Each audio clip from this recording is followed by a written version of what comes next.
За та бүхний энэ өдрийн амраа мөлөн айлтгаа. Монгол Улсын засгийн газрын өнөөдрийн ээлж туралдаанаар нийгмийн даатгалын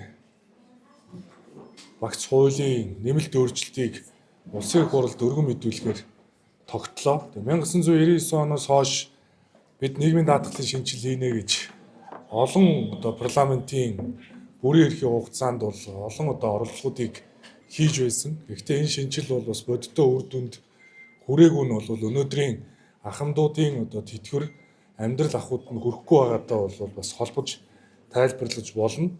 Тэгэхээр манай засгийн газар бол олон дуустгүй яриаг дуусгах зорилгыг бол бас агуулж ажиллаж байгаа. 2024 онд нийгмийн даатгалын багц хуулийг улсын хурлаас баталсан. Энэ багц хуульд зааснаар бол жил бүр инфляцтай уялдуулж тэтгэврийг нэмэгдүүлэх үүргийг засгийн газар төгсөн байдаг. Тэр жил болгон инфляцтай уялдуулж энэ тэтгэврийг нэмлээгээд өнөөдөр тогтолцооны хувьд өөрчлөлтийг хийгээгүй цагт бол тодорхой үр дүн гарахгүй гэдэг нь бол харагдчихаг. Тийм учраас тэтгэврийн шударга тогтолцоог бий болгох шинжилгээг өнөөдөр та бүхэнд танилцуулж байна. Тэгэхээр өнөөдрийн тэтгэвэр бол ард иргэдээ тэтгэж чаддгүй болсон байна.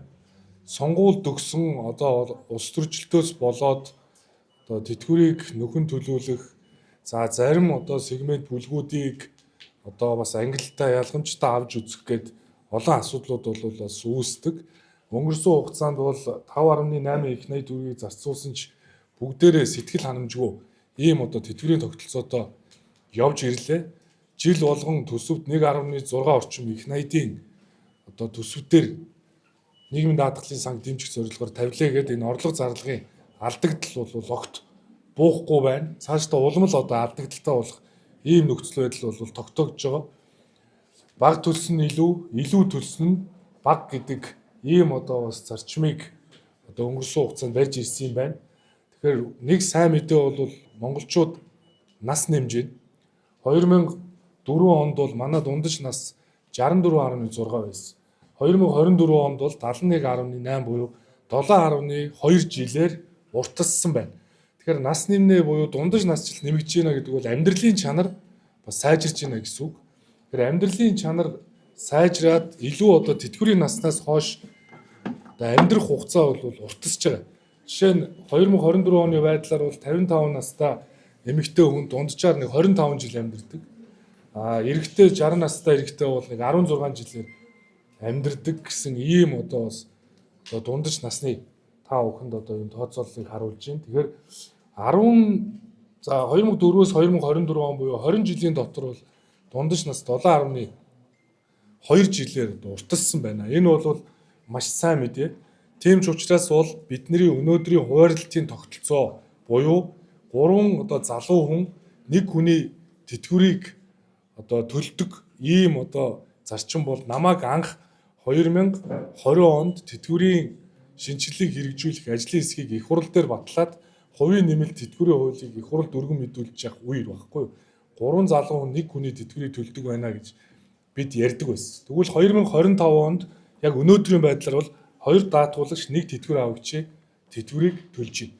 Тэгэхээр цаашаа ингээд хүн амынхаа насны энэ бүтцийг хараад үзвэл 2050 онд бол нэгийг харьцах нэг буюу нэг залуу хүн нэг тэтгэвэр авагчийн тэтгэврийг төлдөг болоод эхлэхээр энэ тэтгэврийн амьдралд хүрхүүц байдал бол улам багаснаа. Тэгэхээр цаашдаа бол бид энэ тэтгэврийг илүү тогтолцооны хувьд шударга болгох зайлшгүй шаардлага бол байна гэж ингэж үзэж байгаа. Тэгэхээр илүү олон жил төлсний үр шим хаана вэ гэдэг асуултанд бол ахмадууд үргэлж хариулаач гэдгийг төр зэсгээс шаардаж ирсэн. Бага цалинтай бол хичнээн жил төлсөн ч баталгаа муутай, бага тэтгэвэр илүү олон жил төлөхөөс эрт гарсан нь илүү ашигтай. 25, 30, 35 жил ажилласан ч гэсэн 20 жил ажилласантай адилхан тэтгэвэр авж байгаа энэ тогтолцоо өөрөө шударга биш байна гэж. 20 жил ажилласан ч тэр 25 жил ажилласан ч 30 жил ажилласан ч тэр тэтгэвэр нь ялгаагүй байгаад эхлэхээр хүн илүү олон жил хөдөлмөрлөө. Хөдөлмөрсөн үлснийхөө үр шимийг хүртээ гэдэг энэ сэтэл огт төрдгөө. Тэгэхээр бидний энэ санал болоод байгаа өнөөдрийн энэ шинжил бол өөрөө нийгмийн даатгалын хамрагдалтын хүрээг тэлэх зорилготой хөдөлмөр эрхлэлтийг дэмжих зорилготой ийм шинжил юмаа гэж хэлж болно. За статистикээс харахад бол 10 хүний 6 нь одоо бага тэтгэвртэй байна.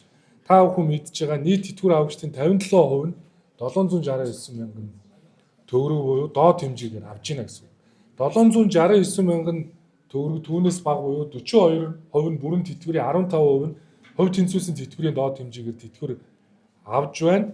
769 мянга авж байгаа 3 тэтгэвэр авагч нэг нь 25 ба түүнээс дээш ажилласан байна гэсэн. Нэгэсэндээ бол ажилласан жил нь бол урт байна. Тэгсэн мөртлөө доод одоо хэмжээгээр тэтгэвэр авж байна гэсэн. 95 оноос өмнө буюу бид 95 онд шимтгэл төрүүлсэн тэтгэврийн тогтолцоо руу шилжсэн. Нэгэсэндээ цалингаасаа тэтгэврийн наадгалын шимтгэл төлөөд эргээд авдаг энэ тогтолцоо руу бол 95 онд шилжсэн. 95 оноос өмнө тэтгэврт гарсан эмэгтэй тэтгэвэр авагчид бол 75%, 95 оноос хойш тэтгэврт гарсан эмэгтэй тэтгэвэр авагчдын эзлэх хувь нь 48, 95 оноос өмнө тэтгэврт гарсан эрэгтэй тэтгэвэр авагчдын эзлэх хувь 95, 95 оноос хойш тэтгэврт гарсан эрэгтэй тэтгэвэр авагчдын эзлэх хувь бол 57% бол байсан. Одоо ингээд графикээс та бүхэн харахаар 2025 онд бол 5.3 их найд, 26 онд одоо энэ жил бол 6 их найд, 27 онд 7 их найд гээд явах юм бол орлого зарлагын алдагдал бол улам өсөж байна.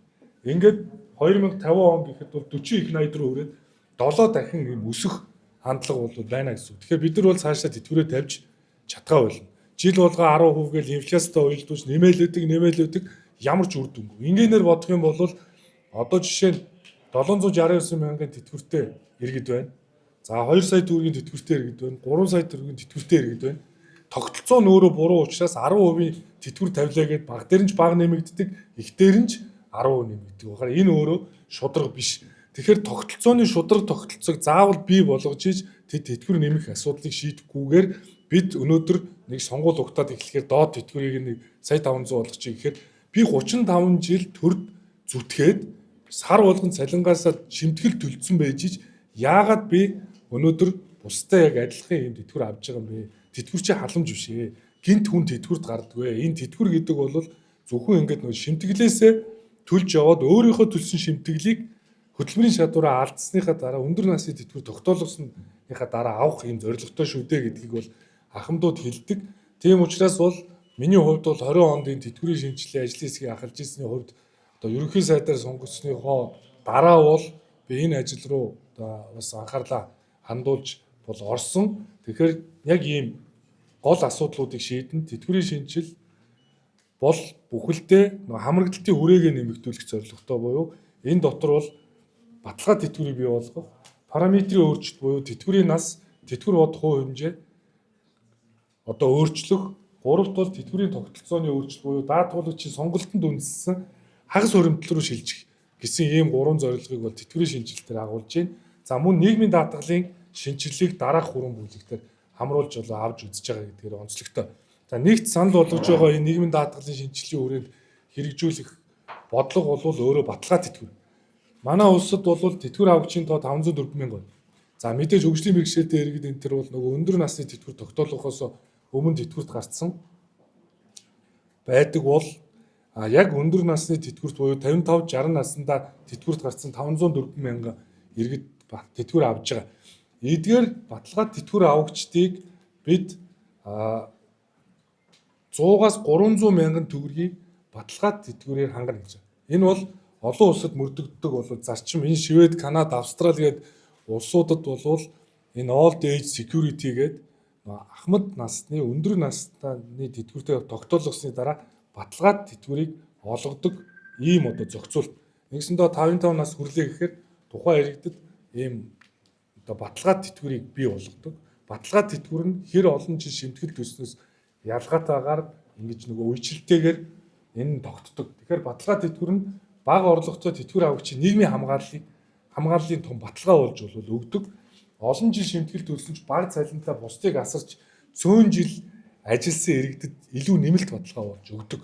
Яагаад гэхээр 35 жил ажилласан ч гэсэн нөгөө цалин бага байсан. Иргэдэд тэр баталгаа тэтгэврийг тавьж өгснөөрөө илүү нийгмийн баталгааг нь хангуулдаг олон улсын сайн жишээ бий.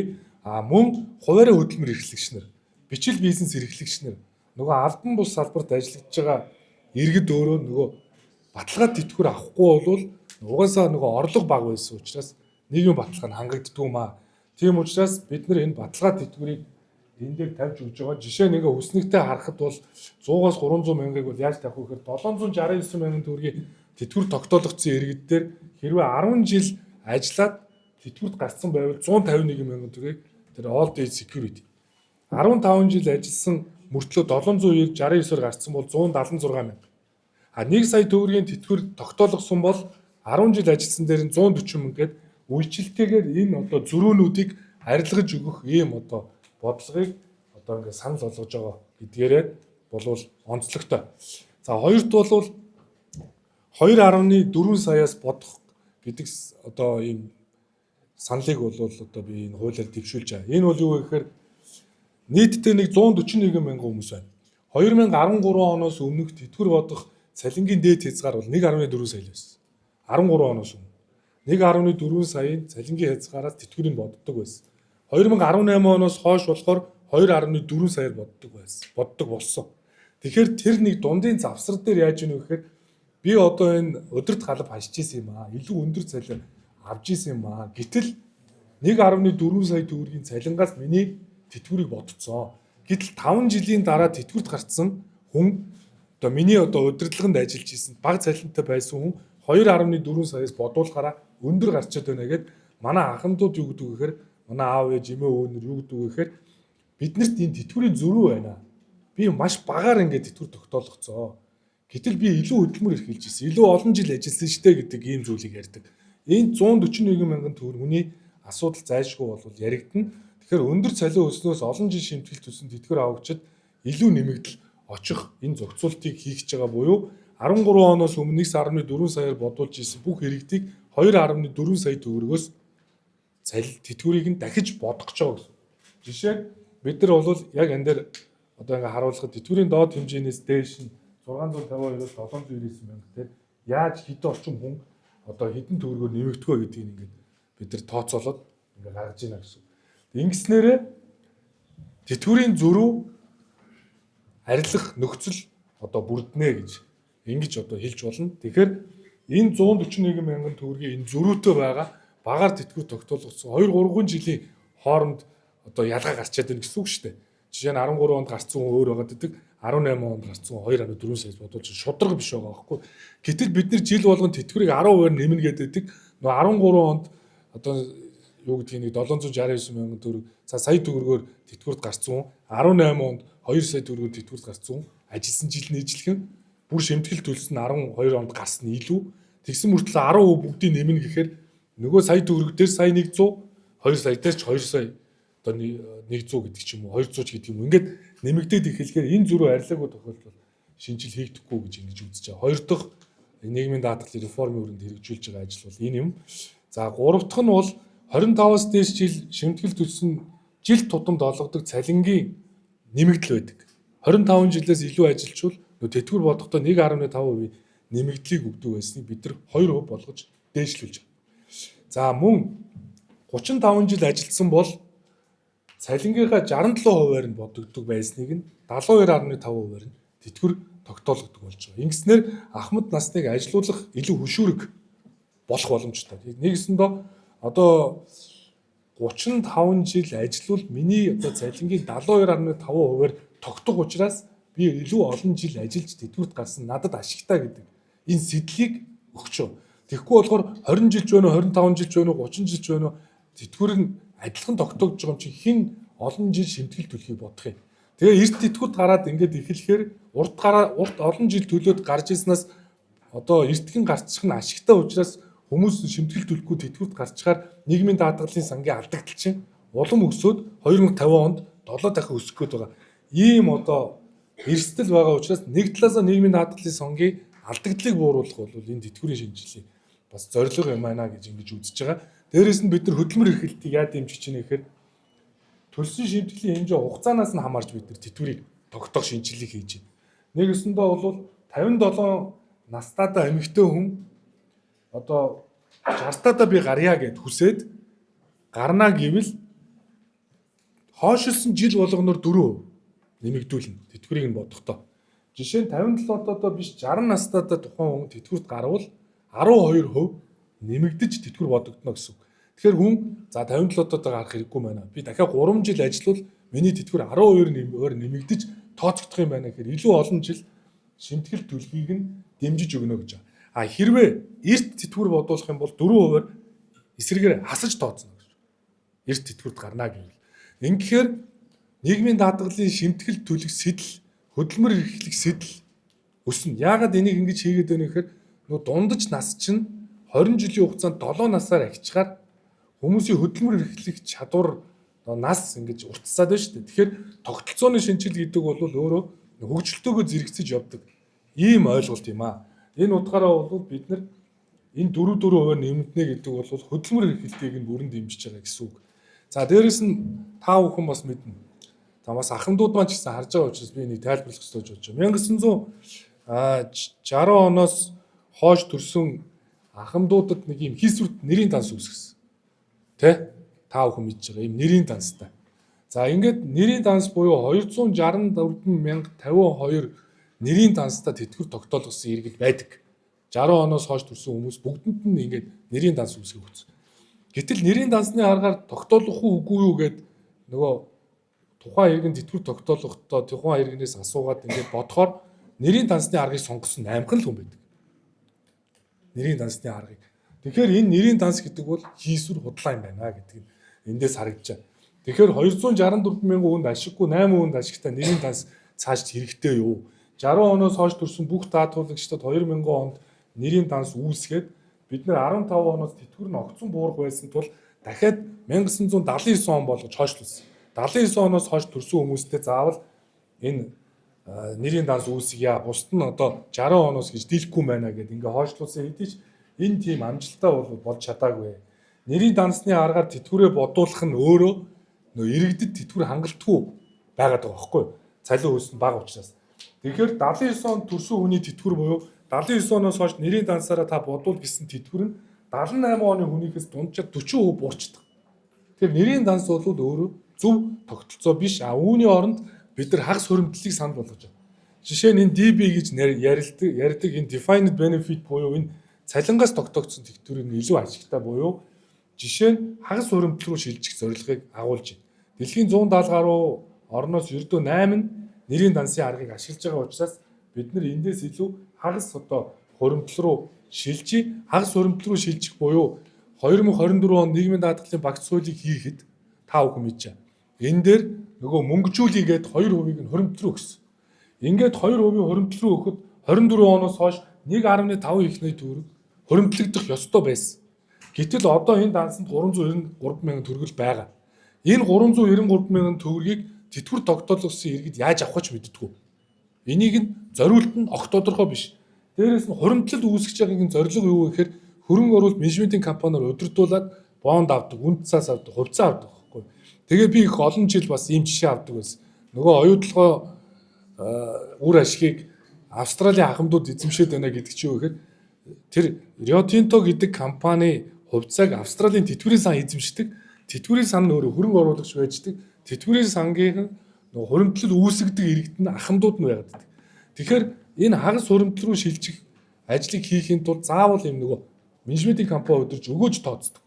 Түүн шиг 2 сая төгрөгийн цалинтай байлаа гэхэд 2 сая цалингийн 1%-ийг одоо жилд те 1% хуримтлуулахад 240,000 төгрөг. Иргэн өөрөө хийж болно. Би ингээд шимтгэлээсээ 1%-ийг одоо хуримтлалтаа өгье. Сонгож болох нь шүү дээ. Нөгөө нийгмийн даатгалын санд биш. За хуримтлалт өглөө. Тэгвэл засгийн газрын зүгээс 0.5%-ийг дахиад дэмжлэг үзүүлье. Гэхдээ 360,000 гэ багхгүй. Энэ нэмэгдэнэ. Энийг бид нэр хадгаламжийн хөв арай нэг одоо юу гэдэг нь 16-7% хүрэхгүй мэхэд багадаа нэг 10%-аар бодоход 396,000 төгрөгийн хуримтлал ингээ үүсэж байгаа. Энийг 50 жилээр бодох юм бол 50 сая төгрөг болж болох юм байна. Иргэн дээрээс нь одоо манай засгийн газраас бол иргэдэд энэ тэтгэврээ өөрөө удирддаг, хардаг энэ тогтолцоог бүрдүүлэхээр ийм аппликейшнийг энэ хуультай хамтдаж хийгээд иргэн өөрөө за би энэ өөрийнхөө 1% хуримтлалыг бонд авах уу, үнд цаас авах уу, хувьцаа авах уу гэдэгтээ сонголт хийнэ гэж. Энийгээ сонгодог болгох ийм одоо тогтолцооны шинжилгээг бол хийж байгаа. Тэгэхээр энэ бол хэний ч мөнгө биш. Зөвхөн таны мөнгө учраас өөрөө хяндаг энэ тогтолцоог бол бас одоо дуустдаггүй яриа. Гэхдээ энэ дуустдаггүй яриаг бас дуусгая. Би бас 20 оноос хойш энэ нийгмийн даатгалын шинжилгээ реформыг бас өөрөө барьж авч гардаж хийсэн учраас хувийн нэмэлт тэтгэврийн хуулийг одоо их хурлаар хилцэж шүү дээ. Одоо энэ 7 хоногт хилцэх хэсгийг дэмжинэ. Энэ хувийн нэмэлт тэтгэвэр бол 3 дахь одоо тулгуур нь. Хувийн нэмэлт тэтгэврийг бас санал болгож байгаа. Энэ юу вэ гэхээр иргэн өөрөө хүсээд цалингаасаа тодорхой хувийг хувийн тэтгэврийн санд хийвэл хувийн тэтгэврийн сангууд нь банкудтай адилхан та жилд нэг шинжилгээ өгөөрөө жилд одоо танд бидний бүтээгдэхүүн санал болгож байна.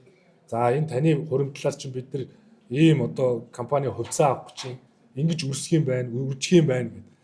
За ингээд хамгийн гол давуу тал нь энэ хувийн нэмэлт тэтгэврийн хуулийн дагуу иргэн өөрөө цалингаасаа тодорхой шимтгэлийг хувийн тэтгэврийн санд хийвэл бид хувь хүний орлогын албан татвар аж ахуйн нэгжийн татврыг хөнгөлт үзүүлж байгаа. Тэнд нь бодогдохгүй гэсэн. Тэгэхээр энэ бол өөрөө хувийн нэмэлт тэтгэвэр нь бий болсноороо иргэн тэтгэврт гарахдаа тэр хагас хуримтлал шилжүүлснээсээ ч тэр хувийн тэтгэврийн сангасаа ч тэр за тэтгэвэр бодох нөгөө төрд ажилласан за одоо улсад ажилласан тэр шимтгэлээсээ ч тэр цалингаасаа ч тэр илүү олон жил авснараа одоо бодуулна гэсэн. Тэгэхээр олон давхаргад тэтгэврийн тогтолцоог энэ нийгмийн даатгалын хуулиар өнөөдөр засгийн газар шийдвэрлэж энэ хуулиа барих гэж байна. Үүний дараа бид нар санхүүгийн бүхэн тооцооллыг хийсэн. Ингээд их хурл баталчвал бид нар намрын одоо өргөн мэдүүлэх төсөв дээрээ барьж орж ирээд энэ асуудлыг бүхэлдэн шийдье. За 3 давхаргатай нэг дөрөв хэлсэн баталгаа тэтгэвэр гэхээр 504 мянган тэтгэвэр авагчид 100-аас 300 мянган төгрөгийг шударгаар хэдэн жил ажилласан бэ гэдгээр шалтгаалж үйлчлэлтэйгээр баталгаа тэтгэврийг хийн. Тэтгэврийн даатгалын сангаас авах тэтгэвэр одоогийн тэтгэврийн тогтолцоог сайжруулад нэг засгийн газраас 0.5 гээд хагас хуримтлал руу шилжүүлнэ. Гуравт бол хувийн нэмэлт тэтгэврийг ингээд санал болгож байна. За дээрэс нь энэ бол нийгмийн даатгалын хууль учраас нийгмийн даатгалын шимтгэлийн чөлөөлтүүдийг энэ одоо хуулиар хийхээр өнөөдөр эцэлэн шийдвэрлэв. Энэ юу вэ гэвэл оюутан хүн 22 нас хүртлээр оюутан хүн хөдөлмөр эрхлээд ажилтан ажил болгогч нийгмийн даатгалын шимтгэл бүрэн чөлөөлнө энэ хуулиар. За мөн даатгуулагч хэд хэдэн гэрээгээр давхар ажил эрхлүүл 2 хүртэлх гэрээг өөрөө сонгож нийгмийн даатгалын шимтгэл төлдөг бол. Жишээ нь олон ажил эрхлээд ажил гүйцэтгэх гэрээ мэрээ байгууллага ажиллавал 2 хүртэлх гэрээг нь өөрөө сонгоод нийгмийн даатгалын шимтгэл төлнө бусдаас төлөхгүй гэсэн үг. За мөн үйлдвэрлэлийн осол мэргэжээр шалтгаалх өвчний даатгалын шимтгэлийг 0.1-ээс 0.9%-аар бууруулж байна компани аж ахуйн нэгжүүдэд. Дээрээс нь энэ цалингийн дээд хязгаар гэж байгаа. Энэ бол ажилтай ажил болгогч тал ажилтны тал бол яадаг вэ гэхээр хөдөлмөрийн доод хэмжээ тий цалингийн доод хэмжээг 10 дахин нэмэгдүүлсэнтэй тэнцэх хэмжээгээр ажилтан бол төлдөг. Жишээ нь өндөр цалинтай гэдэг үг шүү дээ.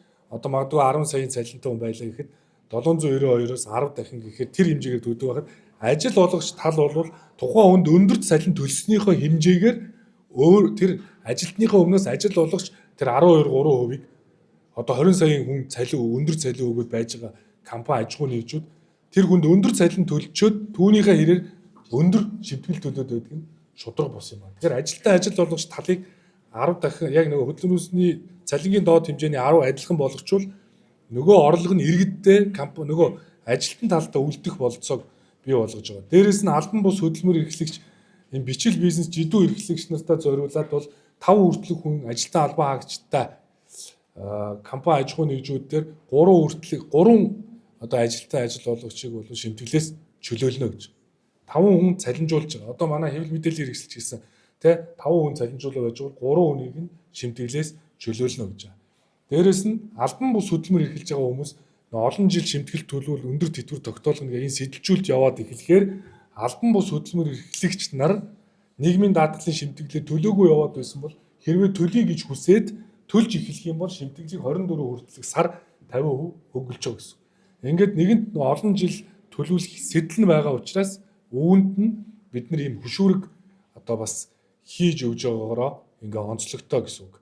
За тэгээ ингээд цааны газар, кофе шоп, талх цэг, хүсчин юу гэдэг бичил бизнесийнхэн бол одоо 3 одоо хүнээ одоо ажилтнаа шимтгэлээс чөлөөлүүлээд явах ийм боломж бол байна.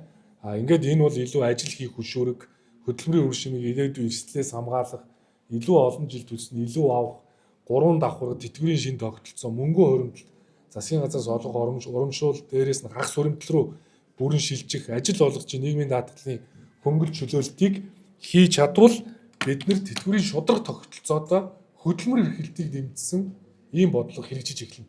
А тэрнээс биш одоо юу гэдгийг тэтгэврийг маргааш одоо сая 500 хүргээд эсвэл бүгдийг нь 20% нэмээд гэлээгээд энэ шударга бус байдал бол өөрөө зарим иргэдэд хүн дээр тусаад байгаа байхгүй. Би олон жил ажилласан байхад намайг яагаад ингэж 10% нэмээ боддоо дэмжихгүй байгаа юм. Би шимтгэлээ төлсөн шүү дээ. Улсад 30 жил цалингаас тэтгэврийн даатгалын шимтгэлд 17% төлөөд ирсэн үнэштэй гэдэг ийм л шаардлагыг бол тавьдаг учраас тогтолцоог бүрэн өөрчлөё гэдэг ийм бас энэ бол нэг талаасаа бол олон жил явсан дуустгүй яриа. Тэгээ энэ дуустгүй яриагаа дуусгая гэж бас зориг гаргаад ингээд өнөөдөр засгийн газраар шийдвэрлэж их хурлд өргөн мэдүүлгээр тогтлоо. Тэгээ хууль батлагдаад бид төсвийн тооцооллыг ч гэсэн хийсэн. Ингээд намрын төсөв дээрээ хууль батлагчуул яг энэ хуулийнхаа дагуу авч орж ирэхээр одоо авч байгаа тэтгэвэр авагчнаас тэр зөрөөтэй байгаа эдч тэр дээрэс нь тэтгэвэр бол өөрөө ахмадын сэдв биш. Залуучуудын сэдв. Өнөөдөр 40 хүн дахиад 20 жил ажиллахад миний шимтгэл, миний амьдрал ямар нэмэртэй вэ гэдгийг бодох ийм одоо гол бодлогын шинжил юм аа гэдгийг хэлье. Тэгээд энэ бол өнөөдрийн бас засгийн газрын онцлог одоо бас шийдвэр байлаа гэдгийг хэлье.